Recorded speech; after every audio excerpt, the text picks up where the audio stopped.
कि अल्लाह मैं तैयार हूँ, यही वो समय है, यही वो पल है, मैं तैयार हूँ इस्लाम में छलांग लगाने को पूरा। बस मैं एक इशारा चाहता हूँ, छोटा सा, ज़्यादा बड़ा नहीं, छोटा सा इशारा, ज़्यादा नहीं तो बिजली की गरज।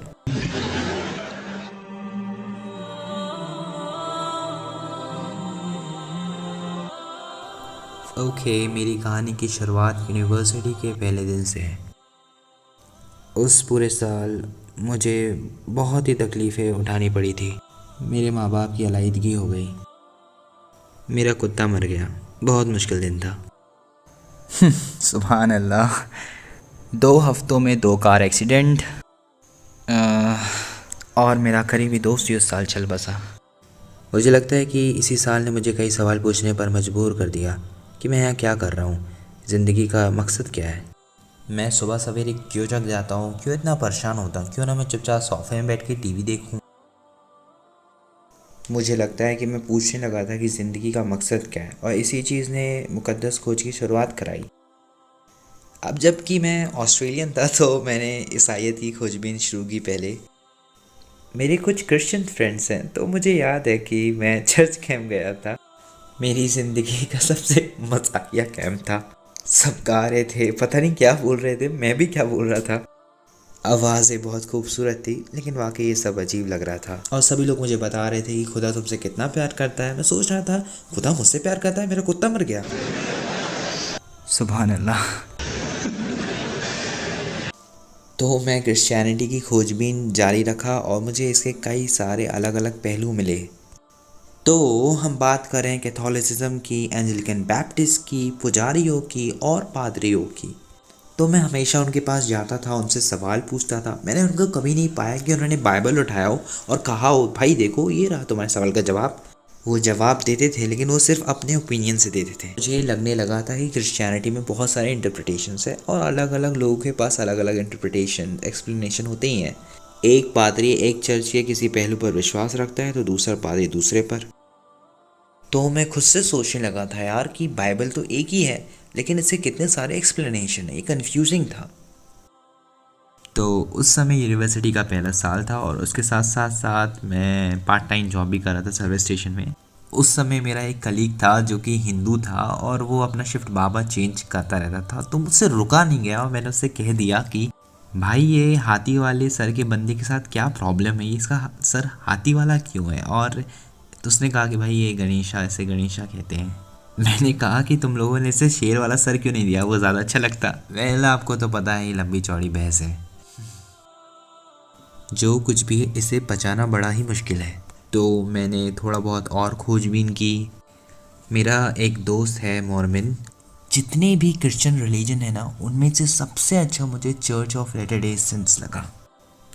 ये बहुत ही स्ट्रिक्ट होते हैं, ये अल्कोहल नहीं पीते हैं, ये कैफीन नहीं पीते हैं, और हाँ बदकिस्मती से कोक भी नहीं पीते। मुझे पता है लिबनानीसों को कितना पसंद है। लेकिन फिर से मुझे इसमें ईमान की कमी मिली, जिसकी वजह से मैं इस मज़हब से दूर हो गया। इसके बाद मुझे लगा कि इसमें ईमान की कमी बस नहीं है, बल्कि मुझे सबूत भी चाहिए थे। यकीन करें, इसके बाद मैंने यहूदियत की भी खोज की। मेरा असली नाम रूबिन था, अबू बकर से पहले। अगर आपने हॉलीवुड मूवीज़ देखी हैं तो आपने रूबिनस्टाइन को भी देखा होगा। तो इस नाम की वजह से यहूदी सोचते थे कि मैं भी यहूदी हूँ। फिर वही हुआ जो मैं तलाश रहा था, मुझे वो नहीं मिला। आखिर में मैंने बौद्धिज़्म को देखा और मुझे यकीन हो गया कि यही वह मज़हब है जिसको मैं चुनूँगा। मुझे लगा ये सबसे बढ़िया है। मैंने वाकई में कई गोरों लोगों को देखा था जो सचमुच बदल गए थे। ऐसा लगता था कि ये सब दुनिया के साथ एकजुट होकर चल रहे हैं, ये मुझे अच्छा लगता था। लेकिन जब मैं इसमें गहराई में गया तो मुझे पता चला इसमें कोई खुदा नहीं है, ये ज़िंदगी जीने का अच्छा तरीका है बस। मेरा एक करीबी दोस्त है, उसने मुझसे पूछा कि अब तक बताओ तुमने कौन कौन से मज़हबों की छानबीन कर ली है। तो मैंने उससे कहा कि भाई मैंने यहूदियत, ईसाईयत, बौद्धिज़्म और हिंदुइज़्म के बारे में देखा। उसने कहा कि इस्लाम के बारे में देखा तूने? मैंने कहा इस्लाम? भाई वो दहशतगर्द लोग हैं यार, मैं भला क्यों उसकी जांच करूँगा, पागल आगल हो गया है क्या तू। लेकिन पता नहीं, मैं एक लंबे समय के बाद मस्जिद में चला गया। ये हमेशा की जस्तजू थी मेरी। तो मैं जूते पहने हुए मस्जिद की कालीन में बिल्कुल सीधा चल रहा था। एक भाई नमाज की हालत में था, मैं तो सीधा उसी के पास चला गया। अरे भाई मैं तो पैर ही रख दिया था उसके सर पे जब वो सजदे की हालत में था। सुभान अल्लाह, पता नहीं मैं क्या कर रहा था। यहाँ वहाँ देखने के बाद मुझे ये भाई दिखा। शायद आप लोग इन्हें जानते हैं, अबू हमज़ा, कई बार आके यहाँ तकरीर दे चुके हैं। सुभान अल्लाह, मैं इन्हें अबू दान कहता हूँ क्योंकि इनकी बड़ी बड़ी दाढ़ियाँ हैं माशाल्लाह। तो ये मेरे पास आ रहे थे, तो मैं सोच रहा था आज मैं गया, आज तो मेरा पत्ता साफ़ है, मेरी ज़िंदगी का आखिरी दिन है ये। मैं गोरा आदमी लेबनान की ज़मीन में मैं क्या करूँगा, मेरी तो लग गई।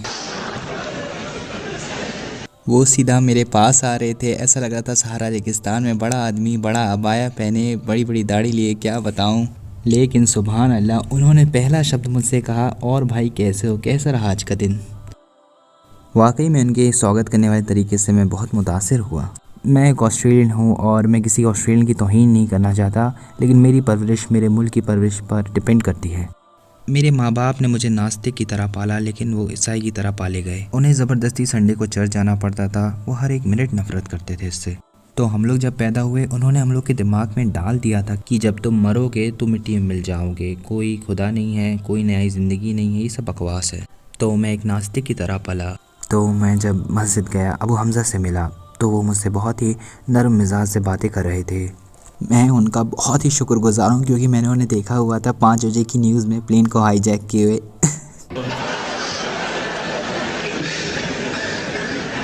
देखिए, ऑस्ट्रेलियन मेहमान नवाज होते हैं, मुझे गलत मत समझिएगा, लेकिन ये लेबनान के लोग कुछ ज़्यादा ही मेहमान नवाज होते हैं। जैसे कि अबू हमज़ा भाई कह रहे थे कि ये सारे के सारे भाई मेरे लिए चाय बना रहे थे। आप लोगों से सच कहूँ तो हर 5 मिनट में मुझे बाथरूम जाना पड़ता था। ये लोग मेरे सामने चाय बिस्किट ला के रख देते थे और मैंने आज तक ऐसा कहीं पर नहीं देखा था।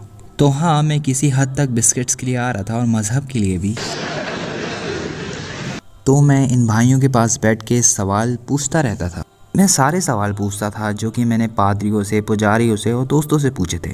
सुभान अल्लाह, एक चीज़ थी जिसने मुझे हिला दिया।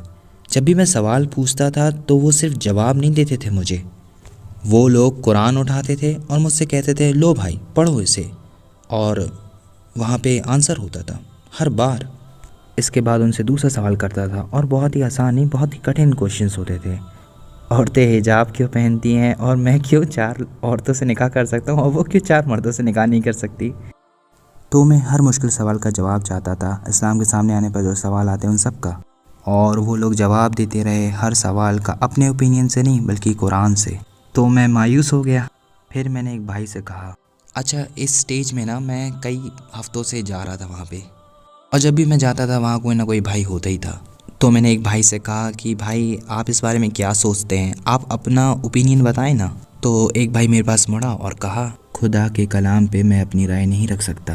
सुभान अल्लाह, मैं जानता हूँ इन लफ्ज़ों ने क्या हिलाया था मुझे। तो मैंने उनसे पूछा क्या मैं कुरान ले जा सकता हूँ। तो मैंने उनको ये नहीं कहा कि मैं इस किताब को सोफ़े को ठीक करने में इस्तेमाल करूँगा, बल्कि मैं इसकी इज़्ज़त करूँगा, और मैं इसे घर ले गया, पढ़ने लगा।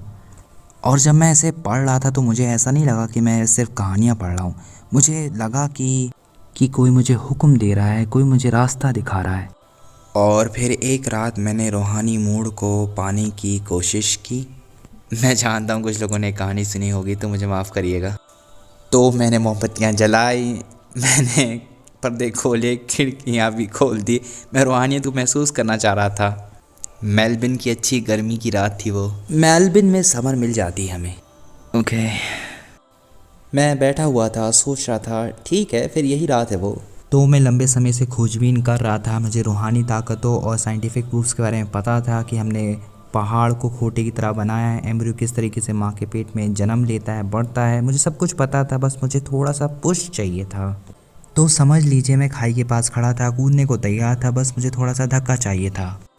तो मैं बैठा हुआ था चुपचाप, मैं कुरान पढ़ रहा था। तो मैं रुक गया। तो मैंने कहा कि अल्लाह मैं तैयार हूँ, यही वो समय है, यही वो पल है, मैं तैयार हूँ इस्लाम में छलांग लगाने को पूरा। बस मैं एक इशारा चाहता हूँ, छोटा सा, ज़्यादा बड़ा नहीं, छोटा सा इशारा, ज़्यादा नहीं तो बिजली की गरज, ज़्यादा नहीं तो आधा घर नीचे आ जाए, मतलब कुछ छोटा सा। तुमने तो पूरी दुनिया ही बनाई है। तो मैं बैठ गया, इंतज़ार करने लगा कि मोमबत्तियों की आग 4 मीटर तक ऊपर चली जाए जैसे पिक्चरों में होता है। मैंने कहा ठीक है, मैं तैयार हूँ। सुभान अल्लाह, कुछ भी नहीं हुआ, सचमुच कुछ भी नहीं हुआ। सच कहूँ तो मैं बहुत दुखी हो गया। तो मैं यहाँ बैठा हुआ था, मैंने कहा अल्लाह ये आपका चांस है, मैं तो कहीं नहीं जा रहा हूँ, मैं तो यहीं बैठा हुआ हूँ।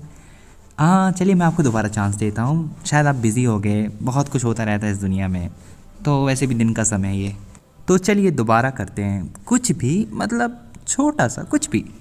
चलिए मोमबत्ती को जाने दीजिए, मतलब कुछ भी, छोटा सा इशारा ही सही। ठीक है, ओके, मैं फिर से तैयार हूँ, ओके। सुभान अल्लाह, कुछ भी, बिल्कुल भी कुछ नहीं हुआ।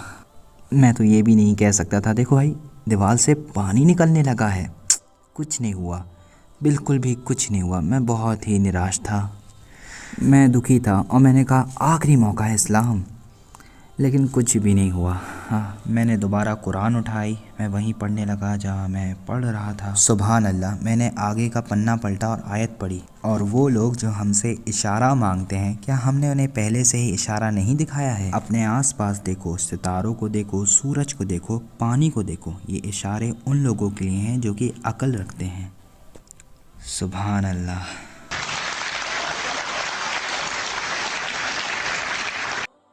मेरा सिर हिल गया, मैं सोने का नाटक करने लगा, मैं इतना डर गया था, मैं विश्वास नहीं कर पा रहा था कि मैं कितना मगरूर हो गया था एक इशारे के लिए, जबकि सारे इशारे मेरे आसपास ही थे। ये सच्चाई कि हमारे पास ये दुनिया है, इसमें इतनी मखलूक़ात हैं, यही सब इशारे हैं हमारे लिए। अब अगले दिन मैंने डिसाइड कर लिया कि मैं मुसलमान हो रहा हूँ। तकरीबन मैं इस्लाम को 6 महीने से जांच रहा था, तो मैंने अपने आप से कह दिया कि बस अब मुझे शहादा लेनी है। मुझे नहीं पता था क्या बोलना है, शहादा के लफ्ज़ क्या थे। इशा का समय हो रहा था और 7 या 8 रात के हो रहे थे। मैं गया और मैं यकीन नहीं कर पाया कि मस्जिद में हज़ारों लोग थे। मैंने सोचा ज़रा इस मज़हब को तो देखो यार, कितने मजबूत हैं ये। रमज़ान की पहली रात थी वो।